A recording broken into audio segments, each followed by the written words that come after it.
For a lot of students, that blank page is probably the most intimidating thing they'll face in a classroom. But what if we could flip that script? What if we could turn all that anxiety into excitement by giving them a powerful writing partner? Well, today we're going to dive into how a new skill, prompt engineering, can turn AI from this, controversial tool into a student's absolute best ally. So, this is really the big question we're digging into. It's not about whether AI is good or bad, but can we teach students, especially the ones who find writing really, really tough, to harness its power and become more confident, more capable writers themselves? All right, so before we jump into the solution, we've got to understand the problem.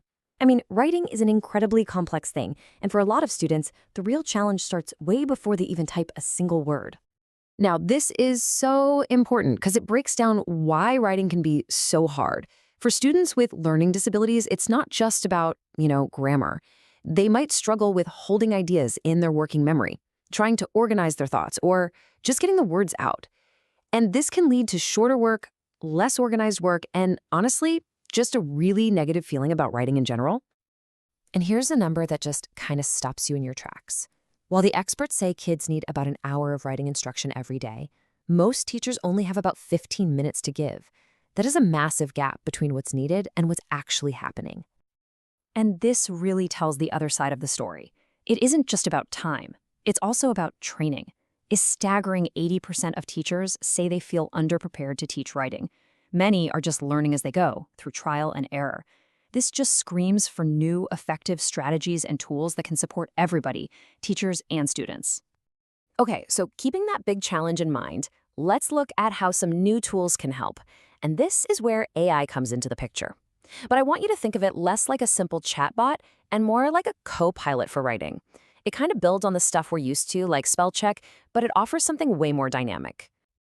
But, and this is a big but, here's the catch. You can't just toss AI at the problem and hope for the best. It's not like a calculator where you type something in and get a perfect answer. The power of these new tools is only unlocked if you know how to talk to them. It's a whole new skill. And that new skill, it's the art of the prompt. It's all about learning how to give the AI really clear, specific, and intentional instructions so you can guide it toward the exact kind of help you're looking for. Just look at the difference here. A vague prompt like, help with my essay, well, that's just a shot in the dark. You're going to get something totally generic and unhelpful. But a specific prompt, asking for 3 topic sentences about school uniforms, that gives the AI a clear job and all the context it needs. This is what helps students get past those hurdles we talked about, like organization and just coming up with ideas. It gives them real, concrete starting points. This whole process actually has a name: prompt engineering. And the key word here is systematic. It's not about nailing it on the first try. It's about going back and forth, step by step, refining your instructions to get better and better results from the AI. So, the big question is, how do we actually teach this? Well, the good news is, you don't need to be some kind of tech wizard. It all starts with really simple, hands-on activities that build the main ideas. In fact, one of the absolute best ways to teach prompt engineering is completely unplugged. There's this great activity called partner drawing, and it's perfect because it shows the core ideas without getting bogged down in any of the technology. So here's how it works. You have one student who's the prompter and another who's the AI. The prompter gets a secret picture and starts giving instructions. First 1 word, then 2, then 3, and so on. And the AI can only draw exactly what they're told. It's such a brilliant way for them to physically feel why being clear and descriptive is so, so important.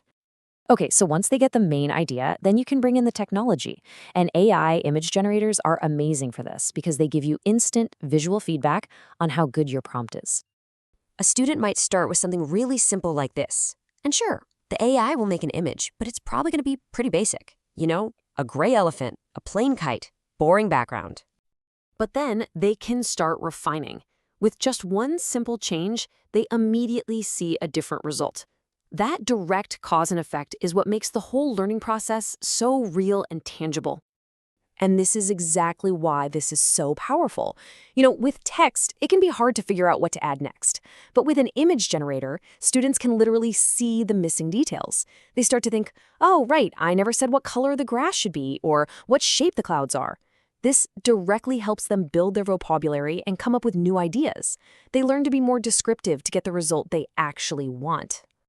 Of course, teaching the how has to go hand in hand with teaching the why and when. The guiding principle here is really simple. The student is always the pilot. They are in control. The AI is just the co-pilot, there to help out. And this checklist, it's a fantastic tool for students. Think of it like a set of guardrails for using AI the right way. It pushes them to start with their own ideas, tackling that whole ideation hurdle. Then they have to check that their ideas are actually in the response, that they understand all the vocabulary, and that the final thing fits the assignment. It keeps them in the driver's seat. And that really brings us to the most important point of all. The goal is never, ever for the AI to do the thinking. The goal is to use AI as a tool to help organize, structure, and polish the students' own unique ideas, and in the end, improve their own work.